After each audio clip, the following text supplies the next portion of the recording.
Vous allez nous faire voyager, Philippe. C'est vrai qu'on va longer la Seine sur quelques centaines de mètres à partir du centre de Paris pour aller vers Suresnes, dans le 9-2, comme vous dites, sur des terrasses, au Jardin-sur-Seine, c'est ça? Exactement, plus de 10 ans de Jardin-sur-Seine. C'est quoi Jardin-sur-Seine? Ce sont des paysagistes qui créent de petits jardins avec des plantes, des dalles, des petites fontaines, etc.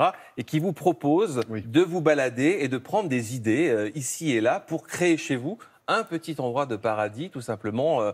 Voilà, on peut piocher une idée sur un végétal, une dalle, une façon de protéger ses plantes. Donc, en fait, il y a une quinzaine, vingtaine de petits jardins. Il y a aussi des plantes et il y a un thème. Alors, j'ai dit, je ne sais plus ce que j'ai dit, mais je crois que c'est Jardin en Seine. C'est ça, Jardin en Seine, voilà, dans les Hauts-de-Seine, dans le 9-2. Voilà, c'est ouvert à tous, là? C'est ouvert au grand public. Ça a ouvert hier, ça dure jusqu'à dimanche soir. Et c'est 3 jours de bonheur, de pur bonheur, vraiment, où on va découvrir, on va aller à la rencontre de vrais professionnels et ils vont vous donner de très bonnes idées. 14e édition, vous allez voir, c'est parfait.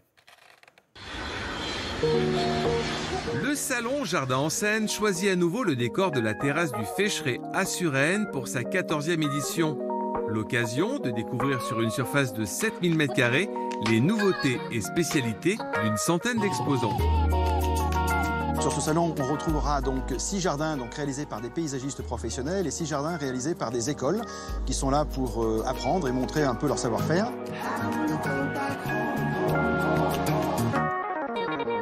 Le thème cette année qui a été choisi tourne autour du paysage et du sport. Le jardin de l'Olympe de Christian Fournet jouera sur les perspectives. Pendant 3 jours, on va découvrir toutes les tendances de l'art de vivre en plein air à travers des créations éphémères que vous pouvez refaire chez vous très facilement. Le côté méditerranéen aura aussi une bonne presse. Faire rentrer le soleil au jardin après un hiver particulièrement difficile, c'est une belle idée. On découvrira aussi de petits paradis verts sous forme de concept avec des aires de repos, de nombreux gadgets pour vous faciliter l'entretien. La tendance, ce sont des matériaux clairs comme ces grandes dalles structurées classiques.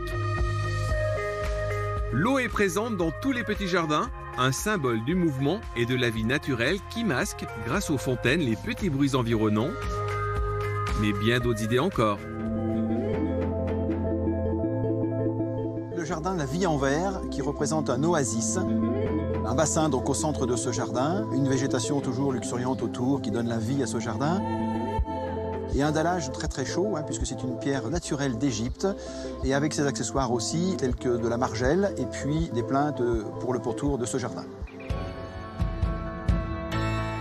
Le monde du jardin est un jardin réalisé avec une végétation très très forte où on pénètre dans ce jardin par 2 entrées, une allée principale qui nous emmène vers les cieux, réalisée en dallage céramique cette fois-ci, couleur beige, couleur un peu de terre très claire. Et sur le côté de ce jardin, donc sur ce cheminement, un petit espace de repos avec cette céramique et puis un aménagement, petite table et chaises qui inspirent à la détente. Autre exemple, le bois clair revient en force au jardin, toujours saupoudré de fontaines et végétaux qui habillent les surfaces planes mais aussi verticales. Le dallage est en pierre reconstituée. Un salon où vous allez à la rencontre de vrais pros pour de bonnes idées.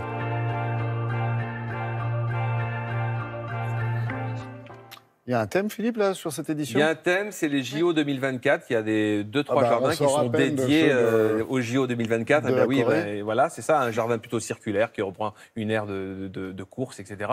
Et la grande tendance qui en ressort cette année, sont des matériaux très clairs, donc qui éclairent le jardin. J'ai vu dans le bois, là, déjà. Le bois très clair, les dalles très claires, pas des dalles foncées, pas du pavé foncé, de la pierre. Donc un ciel très clair. Très clair. Donc, plein de soleil. La luminosité au maximum. Oui. Le minéral domine le végétal de plus en plus. Et on parle d'ergonomie au jardin, c'est-à-dire la façon de structurer son jardin pour se reposer, pour déjeuner, pour dîner. Voilà, un jardin apéro, le jardin... Je trouve qu'on utilise beaucoup l'eau, les bassins, les fontaines. L'eau, ça déstresse, ça coupe les bruits environnants et puis ça appelle une sorte d'apaisement, une sorte de zénitude au jardin. L'eau et aussi les poissons arrivent de plus en plus, notamment les carpes-coïs, dans le jardin.